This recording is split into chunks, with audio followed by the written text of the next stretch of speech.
Hello and happy new year from Billy Ho Sports. Coming up this weekend, we are headed to Oaklawn Park for the 2024 Smarty Jones Stakes, which will be January 1st, New Year's Day. 9 contenders competing for the valuable 10 points to the winner for the Kentucky Derby Trail.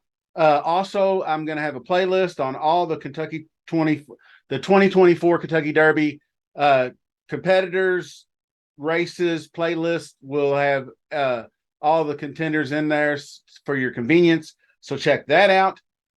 Horses like Fierceness, Muth, Lock, Dornock, all those horses are in there already. So in order to keep you up to date, set your notification bell, very important, so you'll see the new content coming down the way in 2024.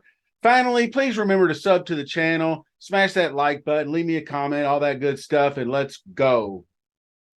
Number 1, Informed Patriot, trained by Steve Asmussen, sired by Hard Spun, broke his mate, then was in contention on the sloppy track at 8.5 furlongs in the Grade 3 Street Sense, gave way to the outside rivals in the stretch, but a respectable third place finish that day, came back at a mile and was in similar contention, moving down the mid-stretch, but another horse on the outside, Houday, came along. He gave away to that horse, so I don't know if that's a trend, but I like him for possible exotics, but not so much for as a win contender. Informed Patriot, number 1.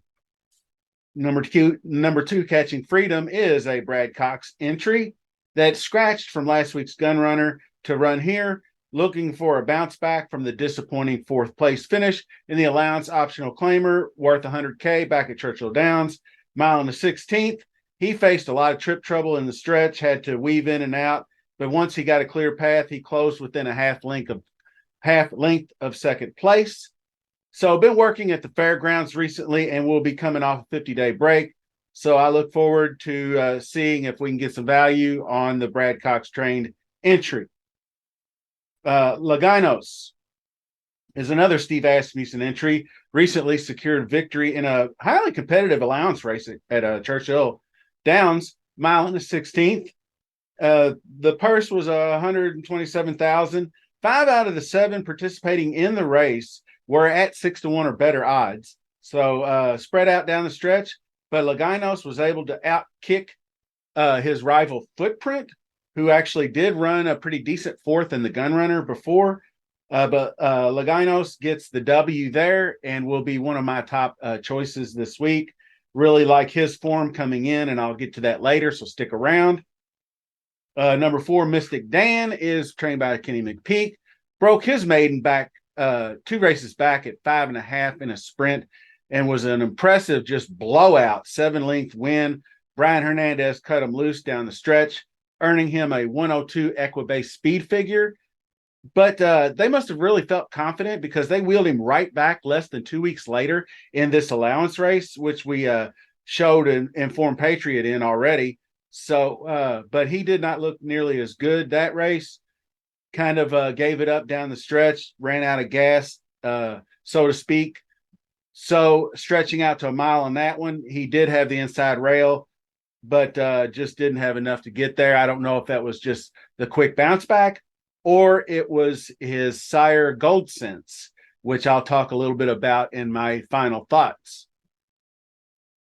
Number 5, Mo Winning, is 1 for 1, broke his maiden 6 furlong sprint at Remington, pressed the pace well, took on rivals in the stretch, and blew away with a nice kick by 4 lengths. Probably not going to make the betting card, but good looking one. Number 6, Brad Cox's Gettysburg Address. This one I'm not really sure about yet, but we're probably going to find out a lot about this one Monday.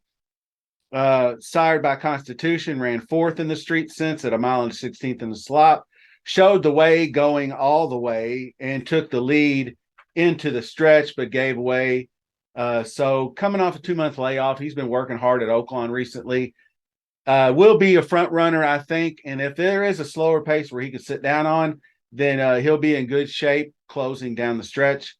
So that'll bring us to number 7, Just Steel, trained by the legendary Dwayne Lucas, looking to improve off of his win in the Ed Brown Stakes on November 25th at Churchill Downs. Pressed the pace in third at the half mile in this race, then took the lead down the stretch under heavy urging by jockey Joel Rosario to get home for the win. I mean, Dwayne obviously is up there in age now, not as prolific with the young colts, but he is a legend for a reason. So don't sleep on Dwayne when he's got one in here. I will not dismiss this horse. Probably won't be dismissed at the windows either, to be honest with you. Leads me to number 8, Chaperone. Recently broke his maiden at Remington, earning a measly 60 Equibase speed figure. It was kind of, I guess, just too easy of a win. Sometimes that happens when you're allowed to sit down on a slow pace, like 47.23 half, 113.54 3/4 in a 6.5 furlong sprint. So this is going to be a step up for the son of Curlin. So I'm going to have a play a wait and see on that one.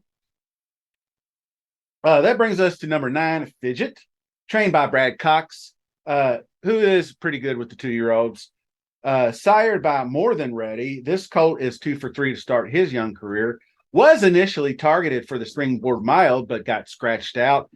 His win at the Horseshoe on November 9th caught my eye. It was pretty impressive, going a mile in a pretty competitive allowance race. Got home easily.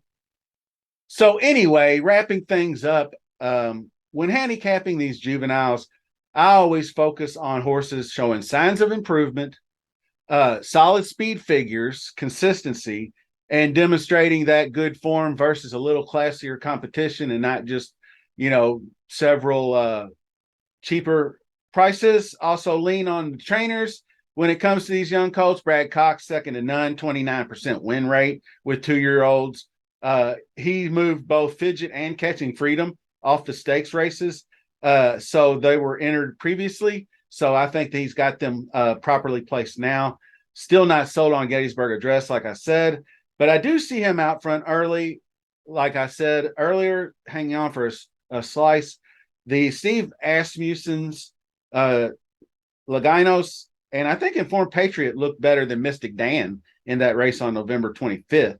So I'm not sold on Mystik Dan. Like I said, Kenny McPeak is also very good, but Mystik Dan, sired by Gold Sense, who was at his best sprinting. 2-time winner of the BC Dirt Mile. Did not fare very well at anything longer than a mile. And we've seen Mystik Dan give away when he stretches out like he did in the race number 2. Also looking closely at Dwayne's Just Steel. Impressive 94 Equibase number in that stakes win. I'm posting the picks on the board as we speak. I think those are the ones. Don't know exactly how I would line them up in a bet, but I definitely like the 3 on top. And I think I'm warming up to Gettysburg a little bit more. But like I said, Lagynos looks like a good one for the win. So anyway, that's going to do it for 2023. Best of luck this weekend. Be safe, and we will see you in 2024. Thanks for watching.